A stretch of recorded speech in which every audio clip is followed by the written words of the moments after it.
ಎರಡನೇ ಭಾಗಕ್ಕೆ ಬರುವಾಗ ಇಲ್ಲಿ ಪರಿಸರಲ್ಲಿ ಯಹೂದ್ಯರ ಅಧಿಕಾರಿಯಾಗಿರುವಂತಹ ನಿಕೋದೇಮನ್ ಎಂಬ ಒಬ್ಬ ಮನುಷ್ಯನಿದ್ದನು ಅಂತ ನೋಡ್ತೇವೆ. ಅಂದ್ರೆ ಇಲ್ಲಿ ನೋಡುವಾಗ ವಿಶೇಷವಾಗಿ ಪರಿಸಾಯನು ಅನ್ನುವಂಥ ಸಂಗತಿಯಲ್ಲಿ ದೇವರ ಆತ್ಮನು ವಾಕ್ಯದಿಂದ ಪರಿಚಯ ಮಾಡೋದು ನೋಡ್ತೇವೆ. ಪರಿಸಾಯನು ಮತ್ತು ಆತನು ಯಹೂದ್ಯರ ಅಧಿಕಾರಿಯಾಗಿದ್ದನು. ಆತನ ಹೆಸರು ನಿಕೋದೇಮನ್ ಆಗಿದ್ದನು.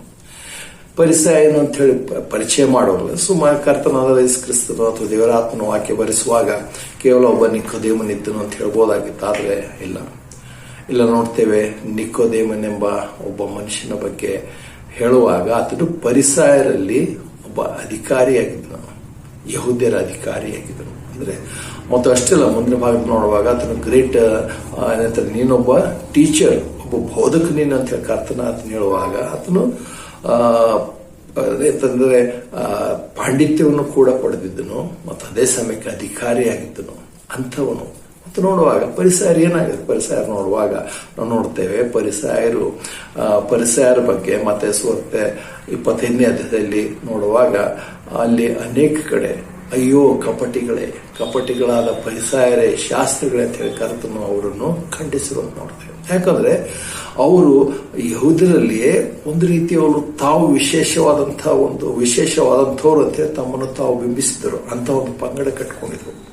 ಅವರು ತಮ್ಮದೇ ಆದಂತಹ ಒಂದು ಕಾನೂನುಗಳನ್ನು ದೇವರ ವಾಕ್ಯದಲ್ಲಿ ಇಟ್ಟಿರುವಂತ ಧರ್ಮಶಾಸ್ತ್ರದಲ್ಲಿ ಅಥವಾ ನ್ಯಾಯ ಪ್ರಮಾಣದಲ್ಲಿ ತಿಳಿಸಿರುವಂತ ದೇವರು ಕೊಟ್ಟಿರುವಂತಹ ಕಾನೂನುಗಳಿಗಿಂತ ಆಜ್ಞೆಗಳಿಗಿಂತ ಹೆಚ್ಚಾಗಿ ಇವರೇ ಕೆಲವುಗಳನ್ನು ಕಲ್ಪಿಸಿ ಜನರ ಮೇಲೆ ಹೊರಿಸಿದ್ರು. ಮತ್ತು ಅಷ್ಟೇ ಅಲ್ಲ, ಇವರು ತಾವು ಸ್ವತಃ ಅವುಗಳನ್ನು ಕೈಕೊಳ್ತಿರ್ಲಿಲ್ಲ. ಆದರೆ ಜನರ ಮೇಲೆ ಅವುಗಳನ್ನು ಹೊರಿಸಿ ಜನರನ್ನು ಪರೀಕ್ಷೆ ಪಡಿಸ್ತಿದ್ರು. ಜನರನ್ನು ಅದಕ್ಕೋಸ್ಕರ ತಪ್ಪಿದಾಗ ಅವರನ್ನು ಟೀಕಿಸುವುದಾಗಲಿ ಖಂಡಿಸುವುದಾಗಲಿ ಅಥವಾ ಇನ್ನೇ ಅಪರಾಧಿ ಸ್ಥಾನ ನಿಲ್ಲಿಸುವಂಥದ್ದು ಮಾಡ್ತಾ ಇದ್ರು.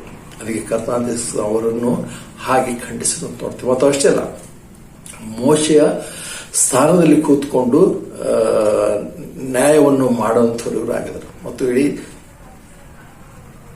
ಸುವಾರ್ತೆಗಳು ನೋಡುವಾಗ ಪರಿಸಾಯರ ಬಗ್ಗೆನೇ ಹೆಚ್ಚಾಗಿ ಬರೆದಿರುವಂಥ ಪರಿಸಾಯರ ಹೆಚ್ಚಾಗಿ ಕರ್ತನಿಗೆ ಮೊದಲನೇದಾಗಿ ವಿರೋಧತ್ವವನ್ನು ಅಪೋಸ್ ಮಾಡಿರುವಂತ ನಾವು ನೋಡ್ತೇವೆ.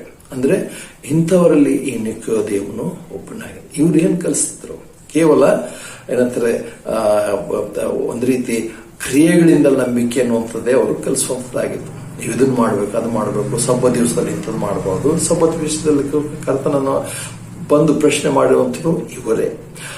ವ್ಯಭಿಚಾರ ಸ್ತ್ರೀಯನ್ನು ಹಿಡ್ಕೊಂಡು ಬಂದಿರುವಂಥವ್ರು ಕೂಡ ಇವರೇ. ಇವರ ಬಗ್ಗೆ ಬಹಳವಾಗಿ ಹೇಳಿರೋದು ನೋಡ್ತೇವೆ. ಮತ್ತು ಇವರು ಒಂದು ರೀತಿಯಲ್ಲಿ ಕೇವಲ ಹೊರಗಿನ ತೋರುವಿಕೆಯನ್ನು ತೋರಿಸುವಂಥವರಾಗಿದ್ದರು. ಸಮಾಧಿ ಏನಂತಾರೆ, ಸುಣ್ಣ ಹಚ್ಚಿದ ಸಮಾಧಿಗಳೇ. ಹೊರಗೆ ನೋಡುವಾಗ ಬಹಳ ಶೃಂಗಾರ, ಅಂದ್ರೆ ಒಳಗೆ ಏನಿದೆ ಅಲ್ಲಿ ಬರೀ ಒಣಗಿರುವಂತ ಎಲುಬುಗಳಿದೆ ಅಥವಾ ಕೆಟ್ಟದಿದೆ, ವಾಸನೆ ಇದೆ, ಕೆಟ್ಟ ವಾಸನೆ ಇದೆ ಅನ್ನುವಂಥ ರೀತಿಯಲ್ಲಿ ಕಾಡ್ತಾರೆ. ಅದು ನೀವು ಹಾಗಿದ್ದೀರ. ಮತ್ತು ಅಷ್ಟೇ ಅಲ್ಲ, ಆ ರೀತಿಯಾಗೋರು ಏನಂದ್ರೆ ಕೇವಲ ಧಾರ್ಮಿಕ ಅಥವಾ ಸಾಂಪ್ರದಾಯಿಕವಾಗಿ ಪರಿಶುದ್ಧತೆ ಅಥವಾ ಪವಿತ್ರತೆ ಬಹಳ ಏನಂತಾರೆ ಕ್ಲೀನ್ ಆಗಿರ್ಬೇಕು ಇಂಥದ್ದು ಕಲಿಸುವಂಥದ್ದು. ಅದಕ್ಕೋಸ್ಕರ ಅವರು ಕರ್ತನಾದ ಶಿಷ್ಯರು ಹೇಳಿರುವಂಥದ್ದು ಸರಿ ನೋಡ್ತೇವೆ. ಏನಂದ್ರೆ ನಿನ್ನ ಶಿಷ್ಯರು ಊಟಕ್ಕೆ ಬಂದು ಹಾಗೆ ಕೂತ್ಕೊಳ್ತಾರೆ, ಕೈ ತೊಳ್ಕೊಳ್ಳಲ್ಲ, ಕಾಲು ತೊಳ್ಕೊಳ್ಳಲ್ಲ. ಅಂದ್ರೆ ಸಂಪ್ರದಾಯ ಪ್ರಕಾರ ಅದು ಏನು ಮಾಡೋಕ್ಕೂ ಗೊತ್ತಿಲ್ಲ. ಅಂದ್ರೆ ಇವತ್ತು ಕೂಡ ನೋಡ್ತೀವಿ, ಅನೇಕರು ಸಾಂಪ್ರದಾಯಿಕವಾಗಿ ಅನೇಕ ವಿಷಯಗಳು ಇದು ಕ್ಲೀನ್ ಮಾಡ್ಬೇಕು, ಅದು ಮಾಡ್ಬೇಕು, ಇದು ಮಾಡಬೇಕು, ಬಹಳ ಬಿಸಿ. ನಾವು ಅದನ್ನೇ ಲೂಕನ ಸುವಾರ್ತೆಯಲ್ಲಿ ನಾವು ನೋಡ್ತೇವೆ. ಮಾರ್ಥ ಮರಿಳ ಬಗ್ಗೆ ನೋಡುವಾಗ ಮಾರ್ತಳು ಬಹಳ ವಿಷಯದಲ್ಲಿ ಚಿಂತೆಗೊಳಗಾಗಿದ್ರು. ಮತ್ತು ಆಕೆ ಕರ್ತನ ಬಳಿಗೆ ಬಂದು ಮರಿಯಳ ಬಗ್ಗೆ ಕಂಪ್ಲೇಂಟ್ ಮಾಡೋದು ನೋಡ್ತೇವೆ. ಏನಂದ್ರೆ, ನೋಡು, ಏನು ಗುರುವೇ, ನನ್ನ ಸಹೋದರಿ ಬರೀ ನಿನ್ನ ಪಾದ ಬಳಿ ಕೂತ್ಕೊಂಡಿದ್ದಾಳೆ, ಏನು ಮಾಡಲ್ಲ, ನಾನು ನೋಡಿ ಎಷ್ಟು ಕೆಲಸ ಮಾಡ್ತಿದ್ದೇನೆ. ಅಂದ್ರೆ ಆಕೆ ಮಾಡುವಂತ ಸಂಗತಿ ಒಳ್ಳೇದಾಗಿತ್ತು. ಕರ್ತನಿಗೆ ಉಪಚಾರ ಮಾಡುವಂಥದ್ದು, ಅಡಿಗೆ ಮಾಡುವಂಥದ್ದು, ಮತ್ತು ಮನೆ ಶೃಂಗರಿಸುವಂಥದ್ದು, ಎಲ್ಲ ಕ್ಲೀನ್ ಇರಬೇಕು. ಅನೇಕರಿಗೆ ಕ್ಲೀನ್ ಅಂತ ಕ್ಲೀನ್ ಇರಬೇಕು, ಹೌದು, ತಪ್ಪಲ್ಲ. ಆದ್ರೆ ಅನೇಕ ಸಾರಿ ನಿಜವಾದಂತ ಕ್ಲೀನ್ನೆಸ್ ಇಲ್ಲ ಹೊರಗಿನ ತೋರಿಕೆಯಲ್ಲಿ. ಅಂದ್ರೆ ಹೇಗೆ ಏನಂತಾರೆ, ಒಳಗಿನಿಂದ ಪವಿತ್ರತೆ ಕ್ಲೀನ್ ಬರ್ಬೇಕಾಗಿರೋದು ಹೊತ್ತು ಬರೀ ಹೊರಗಿನ ತೋರಿಕೆ ಅಲ್ಲ. ಇಂಥ ಸಂಗತಿಗಳು ಹೊತ್ತಾಗಿತ್ತು. ಹಾಗಾಗಿ ಅವರು ಕೇವಲ ನಾವು ಹೀಗಿರ್ತೇವೆ, ಹೀಗೆ ಮಾಡಬೇಕು, ಹಾಗಿರಬೇಕು, ಇದನ್ನೇ ಕಲಿಸುವಂತ. ಇವತ್ತು ಅನೇಕ ಸಾರಿ ಕ್ರಿಶ್ಚಿಯನಿಟಿಯಲ್ಲೂ ಅದೇ ಬಂದು, ಇವತ್ತಿನ ಕ್ರಿಶ್ಚಿಯನಿಟಿ ಅಂತ ಹೇಳುವಾಗ ಅದೇ ಬಂದು ಏನಂದ್ರೆ, ಇವತ್ತು ನಿಜವಾಗಲೂ ದೇವರ ವಾಕ್ಯ ಹೇಳುವಂತ ರೀತಿಯಲ್ಲಿ ರಕ್ಷಣೆ ಹೊಂದಿ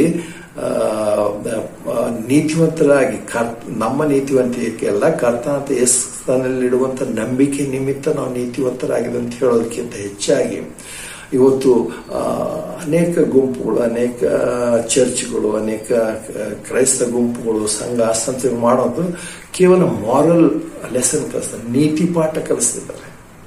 ನೀವು ಇದು ಮಾಡಬಾರ್ದು, ಅದು ಮಾಡಬಾರ್ದು, ಹಾಗೆ ಮಾಡಬಾರ್ದು, ಹೀಗೆ ಮಾಡೋದು. ಅದೇನು ಪರಿಸರರು ಹಿಂದಿನ ಕಾಲದಲ್ಲಿ ಹಳೆ ಒಡಂಬಡಿಕೆಯಲ್ಲಿ ಜನರಿಗೆ ಯಾವ ರೀತಿಯಾಗಿ ಒಂದು ಕಟ್ಟುಪಾಡುಗಳನ್ನು ಹಾಕಿದರೆ, ಇವತ್ತು ಜನರಿಗೆ ಏನಂತಾರೆ, ಚರ್ಚ್ಗೆ ಹೋಗುವಂತ ಅನೇಕ ಜನರಿಗೆ ಅನೇಕ ಸಂಘ ಸಂಸ್ಥೆಗಳು, ಅನೇಕ ಪಾಠಗಳು ಇದನ್ನೇ ಕಲಿಸ್ತಾರೆ.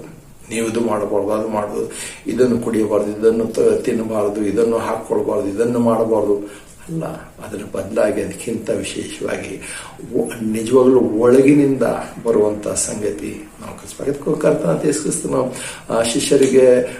ಶಿಷ್ಯರ ಬಗ್ಗೆ ಅವ್ರು ಕಂಪ್ಲೇಂಟ್ ಮಾಡಿದ ಹೇಳಿದ್ದೇನು, ನಿಜವಾಗಲೂ ನೀವೇನು ಹೊರಗಿಂದ ತೊಳಿಬೇಕಂತಿರಲ್ಲ, ಆದ್ರೆ ನಿಮ್ಮ ಹೃದಯದ ಒಳಗಿಂದ ಬರ್ತದಲ್ಲ ಅದು ಮನುಷ್ಯನನ್ನು ಕೆಡಿಸ್ತದೆ. ಕೋಪ, ಕ್ರೋಧ, ಮತ್ಸರ, ಹೊಟ್ಟೆ ಕಿಚ್ಚು ಇವೆಲ್ಲಗಳು ಒಳಗಿಂದ, ಅಂದ್ರೆ ಇವುಗಳು ಸರಿಯಾಗಬೇಕಾದ್ರೆ ಒಳಗಿನಿಂದ ನಾವು ಸರಿಯಾಗಬೇಕು. ಇದು ಪರಿಸರ ವಾದವಾಗಿತ್ತು. ಅಂಥ ಒಂದು ಮನುಷ್ಯನು ಇಲ್ಲಿ ಕರ್ತನ ಬಳಿಗೆ ಬರೆದಿರುವಂಥದ್ದು ವಿಶೇಷವಾಗಿದೆ. ಮತ್ತು ಆತನು ಮುಂದೆ ಬಂದಿರುವಂಥದ್ದು ಅಷ್ಟೇ ಅಲ್ಲ, ಮುಂದೆ ಏನನ್ನು ಮಾಡಿದ ಆ ಸಂಗತಿಯನ್ನು ನಾವು ವಿವರಣೆ